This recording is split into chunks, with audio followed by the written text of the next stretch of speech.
Behind the quiet routine of a single mother's life, Sarah Chen was about to uncover something far darker than betrayal, a presence whispering truths no living person should know.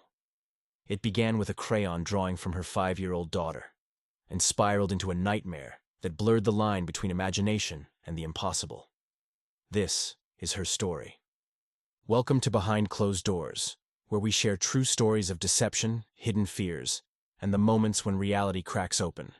If you're new here, make sure to subscribe and turn on notifications. You don't want to miss what comes next. This story is unsettling on every level. Now, let's dive into how one innocent drawing unveiled a secret that had been waiting decades to be heard. Sarah Chen sat frozen at her kitchen table, staring at the crayon drawing her 5-year-old daughter Emma had just handed her. The paper trembled in her hands. The drawing showed a little girl, presumably Emma, holding hands with a tall, shadowy figure. But that wasn't what made Sarah's blood run cold. In the corner of the drawing, rendered in surprisingly accurate detail for a 5-year-old, was a red car wrapped around a telephone pole. And standing next to the wreckage was a woman with long black hair. Sarah's sister, Michelle, had died in a car accident 3 years ago, in a red Honda Civic, wrapped around a telephone pole on Highway 47. Emma had been 2 years old. She had never been told the details. There were no photos of the accident in the house. Sarah had made absolutely certain of that. "That's very pretty, sweetie," Sarah managed, her voice barely steady. "Who's this?" She pointed to the shadowy figure. "That's Mr. Whispers," Emma said matter-of-factly, already reaching for another crayon. "He's my friend." And this?" Sarah pointed to the car crash. Emma looked up, her wide brown eyes innocent and clear. "That's Aunt Michelle's bad day. Mr. Whispers said she didn't suffer. He said she wanted you to know that." Sarah's coffee mug slipped from her other hand, shattering on the kitchen floor. That was the moment Sarah Chen realized that something in her home was terribly, impossibly wrong. And it would only get worse. It had started 3 weeks earlier, on an unremarkable Tuesday evening. Sarah had been making dinner, spaghetti, Emma's favorite, when she heard her daughter giggling in the living room. Not unusual. Emma was a happy child, prone to fits of laughter over the smallest things. But when Sarah peeked around the corner, Emma was sitting cross-legged on the carpet, having what appeared to be a very animated conversation with empty air. "Mommy, this is Mr. Whispers," Emma had announced, when she noticed Sarah watching.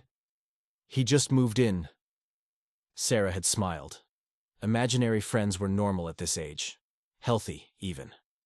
Her own childhood therapist, back when Sarah's parents were divorcing, had said that imaginary friends help children process complex emotions. "That's nice, honey. Is Mr. Whispers staying for dinner?" "He says he doesn't eat food anymore," Emma replied seriously. "He says he eats secrets instead." Sarah had laughed at that, finding it charmingly odd. Kids said the strangest things. She wasn't laughing anymore. The first real warning sign came 4 days after Mr. Whispers arrived. Sarah had been putting Emma to bed, going through their usual routine. Pajamas, teeth brushing, 3 stories. Then, lights out. As Sarah tucked the blanket around her daughter's small body, Emma had grabbed her hand. "Mommy, Mr. Whispers wants to know why you're still sad about the baby." Sarah's entire body went rigid. "What baby, sweetheart?" "The baby that didn't get born. The one from before I was here. He says it wasn't your fault." The room seemed to tilt. Sarah gripped the bed frame to steady herself. 7 years ago, before Emma, Sarah had been pregnant. She and her then-husband David had been thrilled, already picking out names, painting a nursery. Then, at 19 weeks, Sarah had miscarried. The grief had been devastating. The guilt even worse. She'd blamed herself. Had she exercised too much? Eaten something wrong? Stressed too much about work? It had taken 2 years and extensive therapy before she and David felt ready to try again. Emma had been their rainbow baby, their miracle. But they had never told Emma about the miscarriage. She was too young to understand. They'd agreed to wait until she was older, maybe a teenager. "Who told you about that?" Sarah asked, her voice tight. "Nobody told me. Mr. Whispers knows things." Emma yawned, already getting drowsy. He knows lots of things about our family. He says he's been watching for a long time. Sarah had barely slept that night. The next morning, Sarah had tried to rationalize it. Maybe Emma had overheard a conversation between Sarah and David. Maybe Sarah had talked about it on the phone, and Emma had been listening from around a corner. Kids picked up on more than adults realized. That had to be it. But then Emma started knowing other things. Small things that were individually explainable, but collectively disturbing. She knew that Sarah's father, Emma's grandfather, who had died when Emma was 18 months old, had collected vintage pocket watches. Emma had never seen his collection. It had been sold after his death. But she drew pictures of them, rendered in surprising detail. She knew that Sarah's mother had been engaged to someone else before marrying Sarah's father, a man named Thomas who had died in Vietnam. Sarah's mother had mentioned Thomas exactly once, during a wine-heavy conversation years before Emma was born. She knew that David's brother had spent time in rehab for prescription pill addiction, something the family didn't discuss, something Emma had absolutely never been told. Every time, Emma would say the same thing. Mr. Whispers told me. Sarah's husband David was less concerned. She's 5, Sarah. She's got an active imagination. It's normal, he said one evening after Emma had gone to bed. They were loading the dishwasher, a mundane domestic scene that felt surreal given what Sarah was trying to explain. David. She knew about the miscarriage. She knew about Thomas. She knew about your brother. She could have overheard. She drew Michelle's car accident, the telephone pole, everything. David paused, a plate in his hand. That is weird. But Michelle died 3 years ago. Maybe she saw something back then, when she was 2, and it stuck in her memory. She was 2 years old. We didn't let her see anything. And we certainly didn't tell her Michelle didn't suffer. How would she know that? David set the plate in the dishwasher with more force than necessary. I don't know, Sarah. But I know what you're implying, and imaginary friends aren't ghosts. They're not supernatural. They're neurological.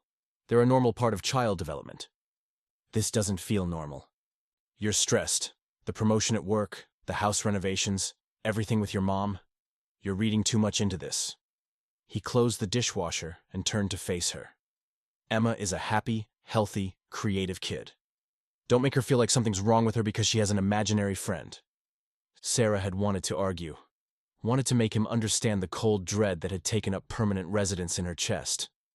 But she also didn't want to be the paranoid parent, the one who pathologized normal childhood behavior. So she'd nodded and tried to let it go. But it became harder to ignore when Sarah started hearing Emma's nighttime conversations.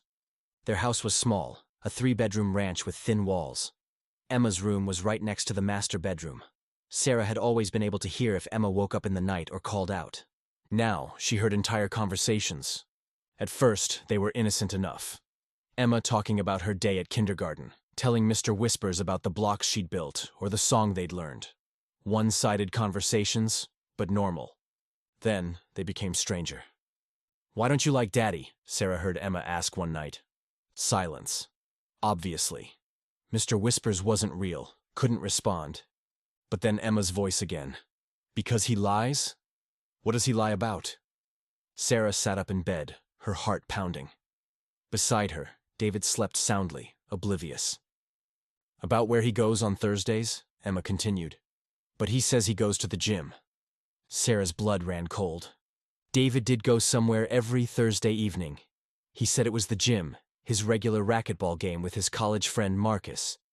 But now that Sarah thought about it, he never came home sweaty. Never mentioned the games in detail. And he'd been doing this for months. "Stop it," Sarah whispered to herself. "Stop letting a 5-year-old's imagination make you paranoid." But the seed of doubt had been planted. 2 days later, Sarah was cleaning Emma's room, putting away toys, changing sheets, when she found a photograph under Emma's pillow. It was old, faded at the edges, the kind of photo from decades ago. It showed a young boy, maybe 8 or 9, standing in front of a house. He had dark hair, serious eyes, and a formal, almost old-fashioned suit. Sarah had never seen the photo before, didn't recognize the child or the house. She brought it downstairs where Emma was watching cartoons. "Honey, where did you get this?" Emma glanced over. "Mr. Whispers gave it to me." That's him when he was alive. The room seemed to drop 10 degrees. When he was alive? Uh-huh. He said that was his house, before the bad thing happened. What bad thing? The fire, the one that hurt everybody. Sarah stared at the photograph, her hand shaking slightly. The house in the background did look old. Victorian, maybe. Early 1900s architecture. Emma, where exactly did you get this? I told you. Mr. Whispers gave it to me. But physically, where did you find it?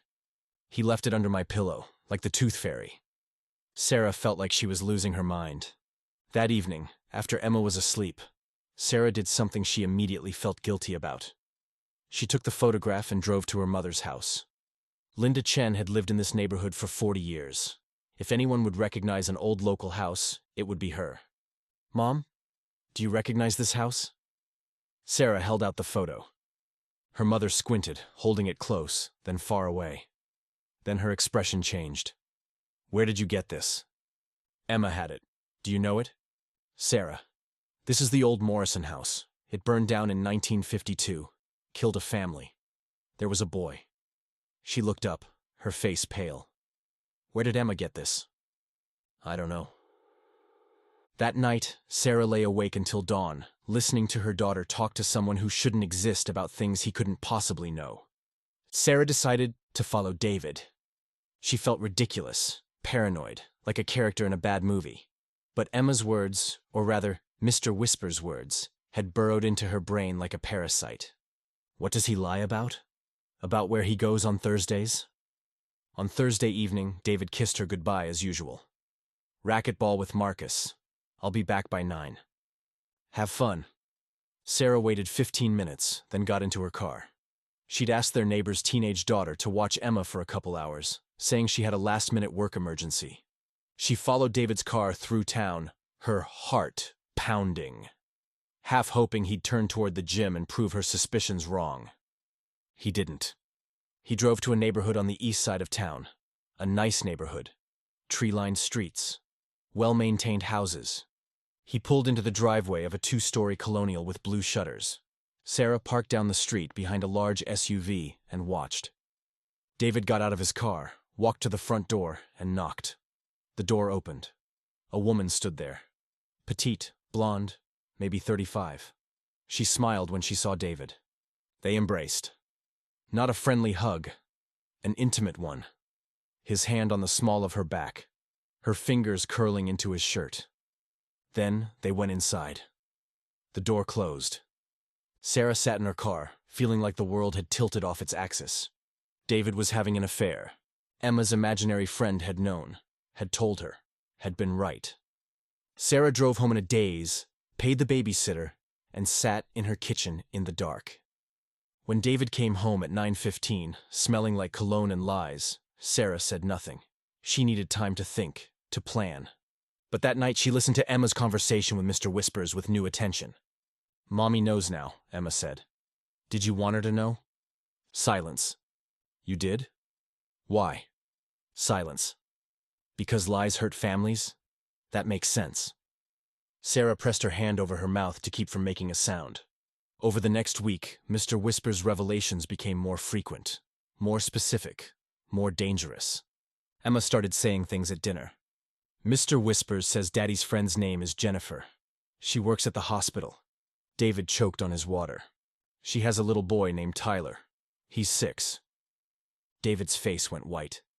Emma, that's enough. We don't talk about people we don't know. But Mr. Whispers knows her.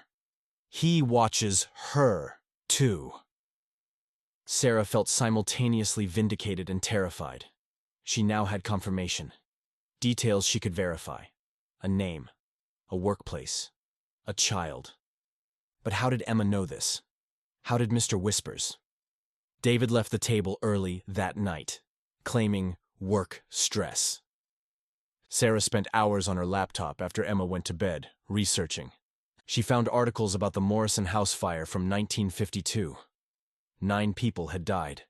An entire family trapped in their home.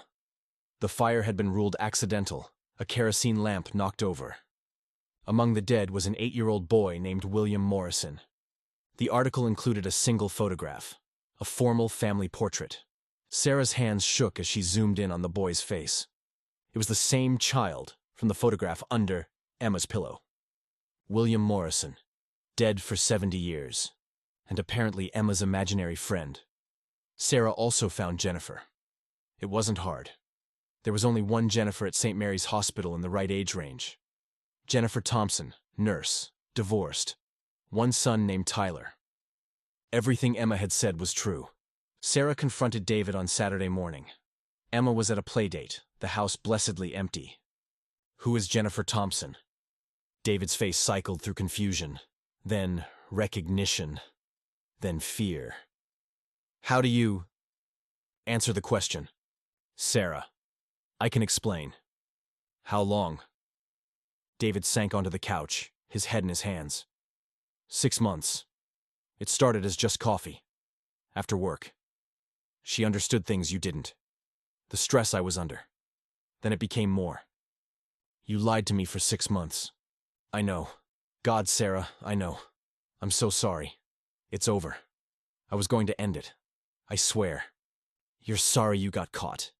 No, He looked up at her, and she saw genuine fear in his eyes.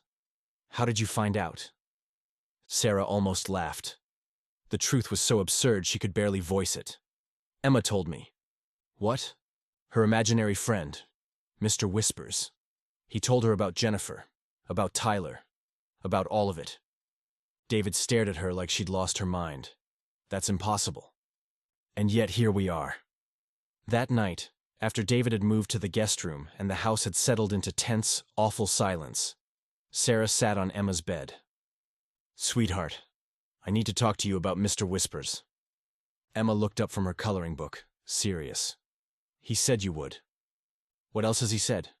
He says you're going to ask him to leave, but he won't. Not yet. Why not? Because there's still secrets, bad ones, ones that hurt people if they stay secret. What secrets? Emma's eyes filled with tears. I don't want to say them. They're scary. Sarah pulled her daughter close. It's okay, you don't have to. But Emma whispered, anyway. He says, Grandma didn't fall down the stairs by accident. Sarah froze. Her mother, Linda. She'd fallen down her basement stairs 8 months ago. Broken hip, concussion, weeks in the hospital. She'd claimed she lost her footing, reaching for something on a high shelf. What do you mean, not an accident? Mr. Whispers says someone pushed her, someone who wanted her hurt. Who? Emma was crying now. Daddy. He says Daddy did it. Sarah's first instinct was to dismiss it entirely. David would never. He couldn't have. He'd been at work when Linda fell. Except, had he? Sarah tried to remember that day. The call from the hospital. The rush to get there. The chaos. She'd assumed David was at work. But had she actually checked? She pulled out her phone, scrolling back through old messages. Found the date. March 12th. David had texted her at 2:47 p.m. Just heard about your mom. On my way to the hospital. But Linda's fall had happened around 1:30 p.m. Sarah knew because the neighbor who found her had time-stamped the 911 call. David's office was 15 minutes from Linda's house, 20 minutes from the hospital. If he'd been at work when he heard the news, he would have gone straight to the hospital. It should have taken him no more than 20 minutes from whenever he heard. But he didn't arrive at the hospital until 3:30 p.m. 43 minutes after his text. Where had he been? Sarah called David's office the next day, her hands shaking. Hi, this is Sarah Chen, David's wife. I'm trying to sort out some old receipts for taxes, and I need to confirm if David was in the office on March 12th. I have a lunch receipt from that day, and I'm not sure if it was a work meeting or personal. The receptionist was helpful. Too helpful. Let me check his calendar. March 12th. Oh, he had a personal day. Took the whole day off. Sarah's world tilted. Are you sure? Yes, I remember because he took it at the last minute. Said it was for a family thing. Sarah thanked her and hung up. David had lied. He'd been off work, unaccounted for, near Linda's house at the time of her accident. Where were you on March 12th? David looked up from his laptop. They'd been living in cold silence for days, communicating only about Emma. What? March 12th, the day Mom fell. You told me you were at work, but you weren't. You took a personal day. David's face went carefully blank. I had errands. What errands? I don't remember. It was months ago. Try. Sarah, what is this about? Were you at Mom's house that day? The pause was half a second too long. No. Why would I be? Her neighbor saw a car like yours in her driveway, around 1:15 p.m. This was a lie. Sarah was bluffing. But David's reaction told her everything. His face drained of color. I stopped by briefly, to return something she'd lent us. What? A casserole dish. You never mentioned this. It didn't seem important. I was there for 5 minutes, then left. And then what? Then I ran other errands. Bank, post office. I don't remember. Mom fell at 1:30. You were there at 1:15. I didn't push her down the stairs, if that's what you're implying. David stood, anger flashing. Jesus, Sarah. This is insane. You're letting a 5-year-old's imagination. Emma knew you were having an affair before I did. Emma knew about Jennifer, about Tyler, about things she couldn't possibly know. So, when Emma says her imaginary friend told her you pushed my mother down the stairs, I have to consider that maybe, somehow, it's true. David's anger collapsed into something else. Fear. I didn't push her. I swear to God, Sarah. Then what happened? David sank back into his chair, his face in his hands. When he finally spoke, his voice was barely above a whisper. We argued. About what? About the affair. She knew. She'd seen me with Jennifer at a restaurant. Confronted me about it. Said she was going to tell you if I didn't end it. Sarah felt like she was going to be sick. I went to her house to convince her not to. To explain. We were arguing in the kitchen. It got heated. I said things I regret. Then she said she was done talking. Started to walk away. Toward the basement, to get something from storage. David's voice cracked. I followed her, still arguing, still trying to make her understand. She was at the top of the stairs. I grabbed her arm, trying to get her to listen to me. Just grabbed her, but I startled her. She yanked her arm away, lost her balance, and... He couldn't finish. You let her fall. I tried to grab her. I swear I tried. But it happened so fast. 1 second she was there. The next she was at the bottom of the stairs. And you left her there. No. I called 911, anonymously. Made sure help was coming. Then I left before anyone saw me. Sarah stared at her husband. This man she'd thought she knew. And saw a stranger. You let my mother lie there, terrified and injured, because you were covering your ass. I panicked. I know it was wrong. But Sarah, I didn't push her. It was an accident. An accident you caused, that you lied about, for months. I'm sorry, God, I'm so sorry. But Sarah was already walking away. That night, Sarah sat in Emma's room long after her daughter had fallen asleep. I don't know if you're real, she whispered to the empty air. I don't know if you're William Morrison or something else entirely. But if you can hear me, thank you. Thank you for telling the truth when everyone else was lying. The room was silent. Still. But Sarah felt something. A presence. Not malevolent exactly. Just watchful. Why? She asked. Why are you doing this? Emma stirred in her sleep. Murmured something. Sarah leaned closer. He says... Emma's voice was drowsy, barely conscious. He says secrets are like poison. They hurt the people keeping them and the people being lied to. He says his family had secrets, and the secrets killed them. What secrets? His father hurt people. Bad people who deserved it, his father said. But they were still people. And someone found out. Someone angry. Someone who started a fire. Emma's eyes fluttered open briefly, unfocused. Mr. Whispers says he doesn't want families to have secrets anymore. That's why he tells. That's why he watches. Because secrets burn everything down. She fell back asleep, leaving Sarah alone with the weight of understanding. Sarah filed for divorce 3 days later. David didn't contest it. Couldn't, really, given everything. The affair, the lies, the role in Linda's accident. Even if accidental, even if not criminal, it was unforgivable. Linda herself, once she knew the truth, told Sarah she didn't want to press charges. It was an accident, she said, though her voice was cold. A terrible accident caused by terrible choices. But I won't have my granddaughter's father in prison. David moved out. Got an apartment across town.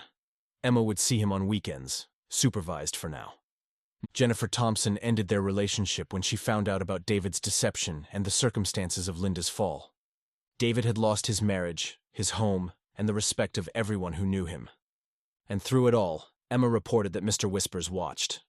Sarah took Emma to 3 different child psychologists over the following months.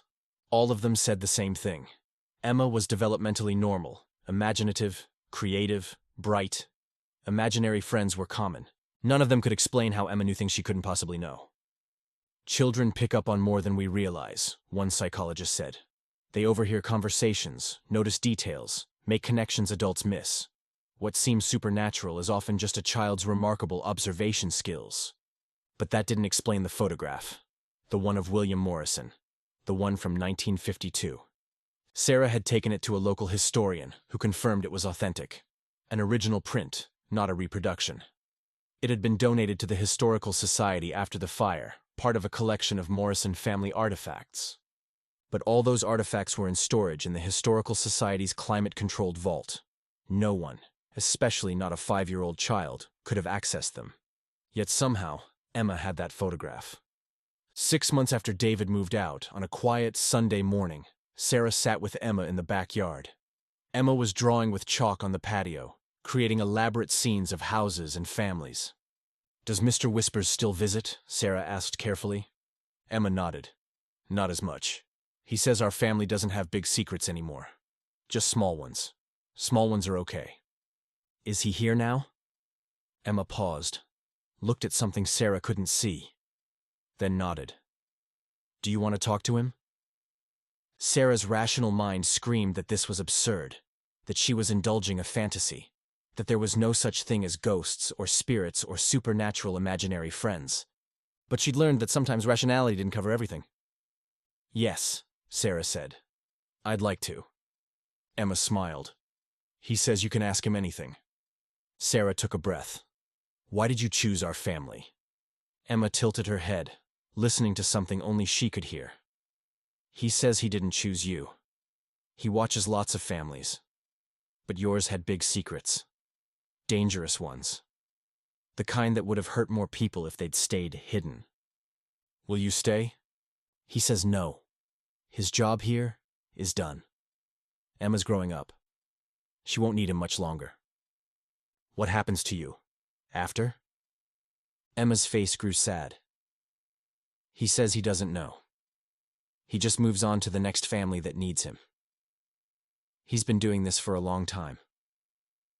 Sarah felt an unexpected pang of emotion. Gratitude towards something she didn't understand. "Thank you," she said to the empty air. "Thank you for protecting my family by exposing the truth." Emma smiled. "He says you're welcome. And he says you should tell Emma the truth when she's older, about her sister who didn't get born. He says secrets aren't bad if you share them at the right time, in the right way. It's only when you hide them forever that they become poison." Sarah felt tears on her cheeks. "I will. I promise." Emma was 6 now, 1st grade, thriving. She rarely mentioned Mr. Whispers anymore. When Sarah asked about him, Emma would shrug and say, "He's busy with other families." David had visitation every other weekend. He and Emma had rebuilt a relationship. Fragile, but real. He'd gone to therapy, quit his job, started over. They'd never be a family again, but they could be civil, cooperative. Linda had fully recovered from her fall. She and Sarah had grown closer, their relationship no longer strained by unspoken tensions and David's manipulations. Sarah had started dating someone new, slowly, carefully. A co-worker named James who was kind and honest and didn't keep secrets. One evening, while tucking Emma into bed, Sarah noticed a drawing on the nightstand. It showed Emma holding hands with a shadowy figure. But the figure was waving goodbye, walking away toward a horizon rendered in purple crayon. "Is this Mr. Whispers?" Sarah asked. Emma nodded sleepily. "He came to say goodbye last night. He said he found a new family who needs him, one with really big secrets." "Did he say anything else?" "He said thank you for listening." "And he said—" Emma yawned.